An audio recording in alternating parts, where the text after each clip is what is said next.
ভারতের প্রধানমন্ত্রী নরেন্দ্র মোদীকে সরাসরি ফ্যাসিস্ট আখ্যা দিলেন দক্ষিণী সিনেমার জনপ্রিয় সুপারস্টার ও নবীন রাজনীতিক থালাপতি বিজয়। বিজেপিকে আদর্শগত শত্রু ঘোষণা করে তামিলনাড়ুর ক্ষমতাসীন ডিএমকের বিরুদ্ধেও যুদ্ধ ঘোষণা করলেন তিনি। 2026 সালের বিধানসভা নির্বাচনকে সামনে রেখে বিজয়ের এই ঘোষণা রাজ্য ও কেন্দ্রীয় রাজনীতিতে নতুন সমীকরণের আভাস দিচ্ছে। ভারতের দক্ষিণী সিনেমার সুপারস্টার থালাপতি বিজয় মাদুরাইয়ের পারাপাথিতে অনুষ্ঠিত তার দল তামিল নাগা ভেট্রি কাজাগামের দ্বিতীয় রাজ্য সম্মেলনে হাজার হাজার সমর্থকের সামনে দাঁড়িয়ে বিজয় বিজেপিকে ফ্যাসিবাদী আখ্যা দিয়ে বলেন, আমাদের একমাত্র আদর্শগত শত্রু বিজেপি এবং রাজনৈতিক শত্রু হল ডিএমকে। RICL TMX, যুগের পর যুগ স্থাপনা থাকে মজবুত। তিনি স্পষ্ট করে জানিয়ে দেন কোনো জোটে যাবেন না তিনি।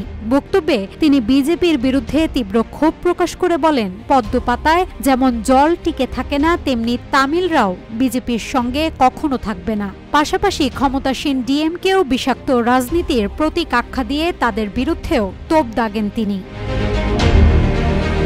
বিজয়ের বক্তব্যে জঙ্গলের সিংহ শিয়ালের উদাহরণ উঠে আসে। তিনি বলেন, সিংহ সবসময়ই সিংহ থাকে, তার একবার গর্জনেই 8 কিলোমিটার পর্যন্ত কম্পন ছড়িয়ে যেতে পারে। জঙ্গলে যত সিংহই থাকুক, রাজা থাকে মাত্র একজন। এর মধ্য দিয়ে তিনি নিজের রাজনৈতিক শক্তি ও আত্মবিশ্বাসের প্রকাশ ঘটান। রাজনৈতিক বিশ্লেষকরা মনে করছেন, বিজয় এবার তামিল রাজনীতিতে ডিএমকে ও এআইডিএমকে এর বিকল্প শক্তি হিসেবে টিভিকে প্রতিষ্ঠা করতে চাইছেন। দীর্ঘদিন ধরে রাজ্যে দুই দলের পালাবদলের রাজনীতি চললেও বিজয় তার তারকা খ্যাতি ও নতুন রাজনৈতিক ভাষ্য দিয়ে তৃতীয় ফ্রন্ট গঠনের স্বপ্ন দেখাচ্ছেন। প্রসঙ্গত 2024 সালে তামিল নাগা ভেট্রি কাজাগাম গঠন করে আনুষ্ঠানিকভাবে রাজনীতিতে আসেন থালাপতি বিজয়।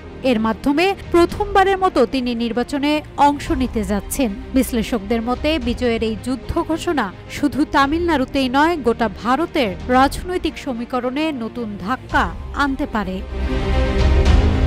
নাজহাতুল তোয়া, রূপালী বাংলাদেশ।